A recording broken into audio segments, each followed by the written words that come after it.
Well, I got this Bark River Bravo light here. It's the Magna-Cut, one of my Magna-Cut ones. And since I started messing with feather sticking and starting fires with these knives and a ferro rod, uh, I've used this knife some, and I wanted to say that I do like batoning when I'm doing these small sticks like this. When I'm just splitting out these little bitty sticks of kindling, that you're getting all the way down, sometimes almost to pencil size, but at least small size like this, I do like batoning them out. I feel like you can get real good control on a little bitty piece with this knife. And yeah, you can do it with a hatchet or an axe. There's technique to doing that, but I think this is where batoning really works good for these little bitty sticks. You got a lot of control over the knife. You're not swinging it around at all. And yeah, I know the technique with the axe or a hatchet where you take the blade and put it on there like that, and then, you know, split it out, split it like that. You can do that, but I'm just saying I do like batoning when you're just doing these little sticks. So I was trying feather sticking with different knives too, and this is a convex grind. You know, all Bark River's convex. And this is the Bravo light, so it's the thin one. But there's a lot of control, and I don't even know if I'm the best feather sticker, but I've been practicing a little bit more with knives and feather sticking a little bit. And there's a lot of control with this convex edge from what I see. And this is a really comfortable handle. The Bravo handle is one of the most comfortable to my hand. And it feather sticks good.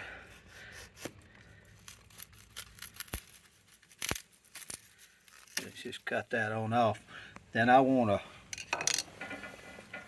compare it to a Scandi grind.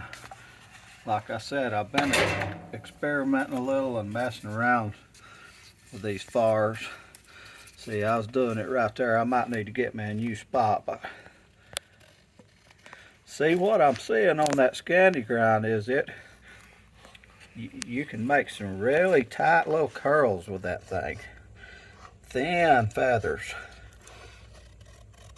Now, sometimes they want to fall off, but they're really thin and little, more than what, I mean, you can tell right then how they're just curling over. Let me flip this over, maybe try a new spot. So yeah, I grabbed another piece of wood just to see if I could feather stick on it any better, a new stick. Nah, I'm feather sticking fine on it, but you see, sometimes they do want to fall off, but the feathers that's staying on there, and if I could get the technique down right, I might do better. But with this Scandi grind, the feathers are smaller. I mean, I'm finding that I can make really fine comparing them there. There's the convex grind feathers and the Scandi grind feathers. Now that's just my two knives of me doing it, but you can tell the difference for sure right there. See, this convex, I can make some little feathers with it too if I really control, but it tends to want to make a little bit thicker. They're not staying on good, but see, it makes a little bit thicker no matter how you do it. It tends to want to make a little thicker ones than what the Scandi. So the Scandi grinds, after practicing with it a little bit, it will feather good. I'm figuring that out. Now this wood I've got here, like I said, it's not wanting, they're not wanting to stay on there real good. They're just wanting to fall off. See, that's making a lot thicker ones when I'm doing it that way, but still good. Then I brought just over here with me just to try just a saber grind, kind of a flat saber, you know, just regular edge, what you call a regular edge. Let me find a spot on it. And it does pretty good.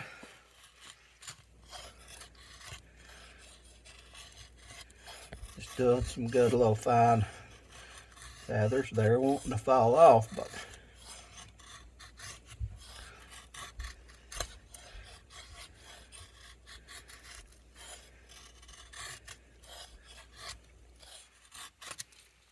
I think that's about like the Scandi grind feathers.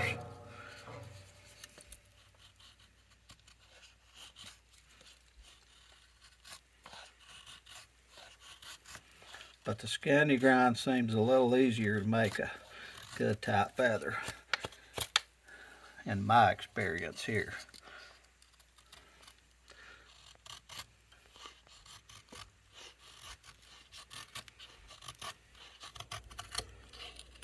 And I can dig in with it real good too and make bigger ones.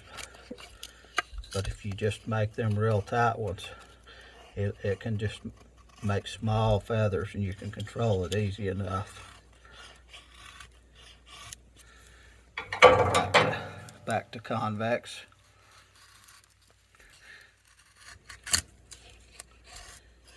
Some of it could just be me, but it seems like the Scandi, I can control it a little bit better to make smaller feathers. Now all these handles are comfortable. Here's those two, and yeah, that one. They're all good, comfortable handles. It'd be hard to choose. Seems like this one here's thicker that way, and just as thick sideways as the Bravo, but this one here too, it's a little thicker maybe. They're all really comfortable and they all feather pretty good. But I think if I had to choose right now, I think the Scandi, for me, it's a little bit easier to make little feathers with the Scandi now that I've got the technique down.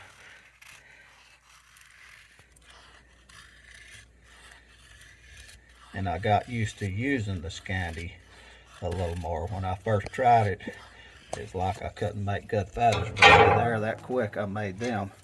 And I try the, see, it wants to dig, like make bigger feathers as soon as I start in with the convex. Not that I can't make little ones, but just not as easy and not as small.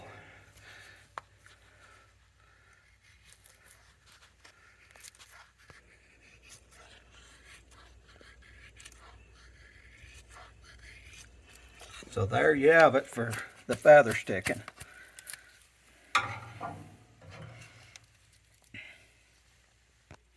Now I'm going to use a ferro rod again. I've been experimenting with that, and what I'm finding, which a lot of people probably already know this, is that this right here step is, to me, the hardest of the whole thing.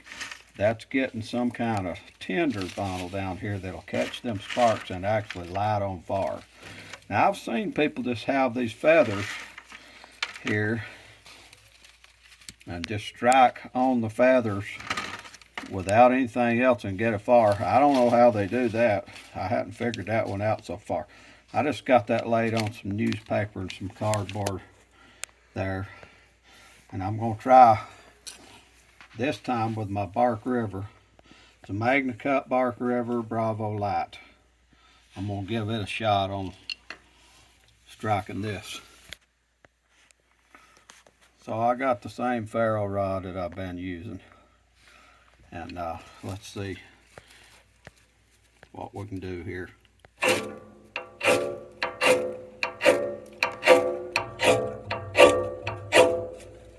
Shooting plenty of sparks, but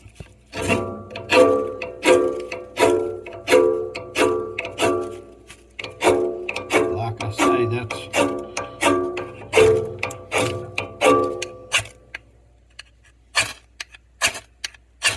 the part I've had the most trouble with, is having tinder that'll light. You can see where I've hit that ferro rod. I'll talk about that here in a little bit. But one trick that I found is dryer lint. You put dryer lint on there, it'll burn. See that? One strike. And I got all that. It's starting now. So what I want to say there about that, I know that's not a natural out in the woods thing, but I have seen somebody take cattail heads and do kind of the same thing with that. But that just shows if you got the right thing to catch the spark on and get started, it'll go a long ways to lighten your fire pretty quick. Now what I'd had on there earlier was just the inner part of bark, of oak bark, that I'd broke all up, and it's been in a bag in the house for a long time. It's dry and everything. It's not that my tinder was wet, that bark was wet or anything. No, it's been in the house in a bag drying out for a long time over here by the hearth and stuff. And it just, I guess you can't get it broke up fine enough, or whatever. You saw me start fires with it the other times. When I used the other knives, I started fires with that, but you know, I had to strike and strike on it. So I just tried dryer lint one day just because I'd seen that cattail stuff. Now what I want to say about that is, think about how easy that started. One little strike, one little spark, compared to everything else. And kind of let that be a lesson to you about cleaning your dryer out, not letting any kind of lint build up inside the hose or anything around the dryer. Usually there wouldn't be any kind of sparks in there, but I'm saying if there ever was some sparks in there, that dryer lint would go up quick. So the last thing I wanted to show on this video, I've used this same ferro rod for all the stuff I've been doing. You can see where I've been striking at it right there. But I wanted to show the different knives that I used to make fires with so far, and talk about the backs of them. This is the first one I used. You can see some marks across the back there. I can feel right there, when I feel along there, I can feel some rough spots on that edge of the spine where I would have been striking. Basically right there is how I was striking before. So I mean, it took some, don't know if I call it damage, but there is something going on right there. You know, it's not a problem. And all I've done, by the way, on any of these since I did the ferro rods with them, I didn't show that one on video, but I did a fire with that one too. Yeah, I did show it. Yeah, I had a video of that. Anyway, I wanted to show how they held up. Now that's 14C 28N steel. Now with this one, that's 01. That's the second one I made the fire with. And you can't tell that there's even anything ever struck with the back of that knife. I mean, there's not a lick of damage whatsoever. Now this does have a patina all over it from just because it's 01, but that spine took absolutely no kind of damage at all whatsoever on that Battle Horse. Now the Magna-Cut Bark River, now just wiped it off. It took the most. Now I've messed with it, and I will have to say at this point that I've done it twice with this knife. I didn't film the first one, but it's got the marks on the back of it too, which now that might show up better on these that don't take a lot of patina than it does on the 01, but definitely visible places right along that spine right there. So that one right there took the most damage out of the 3 steels. Now, like I said, I did do it twice with that knife, make a fire. And one thing I did do, and somebody can leave this in the comments if you know, with these 2 knives, you saw me make fires with that, and I was mostly just striking all the way through and throwing the sparks. Where this one here, when I was messing with it off camera, I did kind of go slow a time or two, because I'd seen people rake a little bit of the material off of this, and then that would catch with the other, because I was having trouble getting it to catch. And like I said, that was some stuff I did another day off camera. But I went slow on the ferro rod, and there were some sparks then, so possibly sparks had ignited more against that than they did with these other 2. There may be something to that, like the speed that I did the ferro rod with the knife. You know, when I raked the knife across there, the speed, if I went all the way across there just like that every time, or if I went slow digging some off, and you know, if it lit a little bit on there against the knife. I don't know about that. I'm just wondering in theory. I'm just showing you what did happen. So as far as damage, the Magna-Cut took the most damage, but it did have 2 times, but it had the most damage even after the first time. I can't really tell much difference this time that there's any more than there was. This was the second amount. You can feel it on there. On this knife here, 012 still, no damage whatsoever.